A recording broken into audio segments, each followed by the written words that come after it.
আসসালামু আলাইকুম। স্বাগত জানাচ্ছি আইসিসির আরেকটি সাকসেস স্টোরিতে। আমার সাথে আজকে আছে সাদিয়া নাজনীন মিম, যে রিসেন্টলি তার ফিনল্যান্ডের রেসিডেন্স পারমিট অ্যাপ্রুভাল পেয়ে আমাদের অফিসে চলে এসেছে তার এক্সপিরিয়েন্সটা শেয়ার করতে। তো ফার্স্টেই হচ্ছে আমি ওর একটা ইন্ট্রোডাকশন নিয়ে নেবো। সাদিয়া, তুমি যদি আমাকে একটু বলতে যে তোমার লাস্ট এডুকেশন কি, তুমি কিভাবে আইসিসির সাথে কানেক্ট হলে এবং কোন কান্ট্রিতে অ্যাপ্লাই করেছো? আমি Mirpur cantonment public school and college থেকে এইচএসসি কমপ্লিট করেছি। এরপর আমি আমার বাবার রেফারেন্সে আইসিসির সাথে পরিচিত হই এবং আমি আইসিসিতে আসি। তুমি ফিনল্যান্ডের কোন ইউনিভার্সিটিতে অ্যাপ্লাই করেছো? আমি ফিনল্যান্ডের এক্সেন্ট ইউনিভার্সিটি, সাউথ ইস্টার্ন ইউনিভার্সিটিতে অ্যাপ্লাই করেছিলাম। তোমার সাবজেক্টটা কি ছিল? আমার সাবজেক্টটা হচ্ছে engineering in bio product technology. ফিনল্যান্ডকে হায়ার স্টাডি ডেস্টিনেশন হিসেবে কেন চয়েস করলে? ফিনল্যান্ডকে আমি চুজ করেছি কারণ ফিনল্যান্ডের এডুকেশন সিস্টেম বেশ ডেভেলপ অ্যান্ড ফিনল্যান্ড 8বারের মতো পৃথিবীর হ্যাপিয়েস্ট কান্ট্রি হিসেবে পরিচয় পেয়েছে।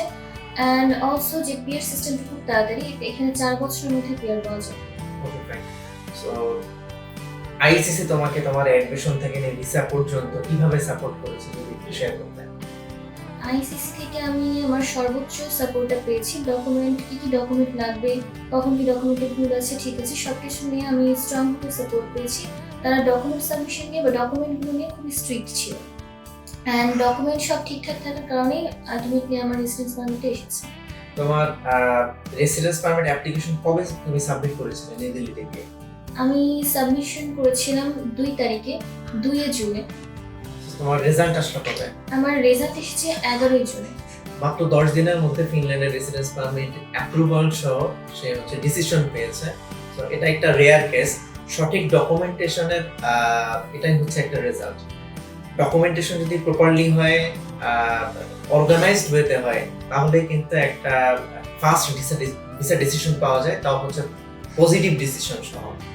সো সাদিয়া নাজনীন মিম এটা হচ্ছে একটা মানে রিয়েল উদাহরণ, যেখানে সে হচ্ছে একটা সঠিক গাইডলাইনের মধ্য দিয়ে তার ভিসা রিলেটেড ডকুমেন্টস বুঝিয়েছে। আমি কিন্তু আইসিসির পক্ষ থেকে সবসময় ডকুমেন্টেশন পারফেক্ট হওয়ার ক্ষেত্রে খুব গুরুত্ব দেওয়া হয়। কোনো ডকুমেন্টেশনে যদি প্রবলেম থাকে, সেটা স্ট্রিক্টলি আমরা হচ্ছে কারেকশনের জন্য বা ফার্দার মডিফিকেশনের জন্য কিন্তু স্টুডেন্টকে গাইড করে দিই। তো এই গাইডলাইনের ফলশ্রুতিতেই হচ্ছে সে দ্রুত ভিসা অ্যাপ্রুভালটা পেয়েছে। তো তুমি কি আইসিসি কে পরবর্তীতে যারা ফিনল্যান্ডে অ্যাপ্লাই করতে চাচ্ছে তাদেরকে রিকমেন্ড করবে? হ্যাঁ, অবশ্যই আমি আইসিসিকে রেকমেন্ড করব। সো থ্যাংক ইউ এই সাকসেস স্টোরিটা দেখার জন্য।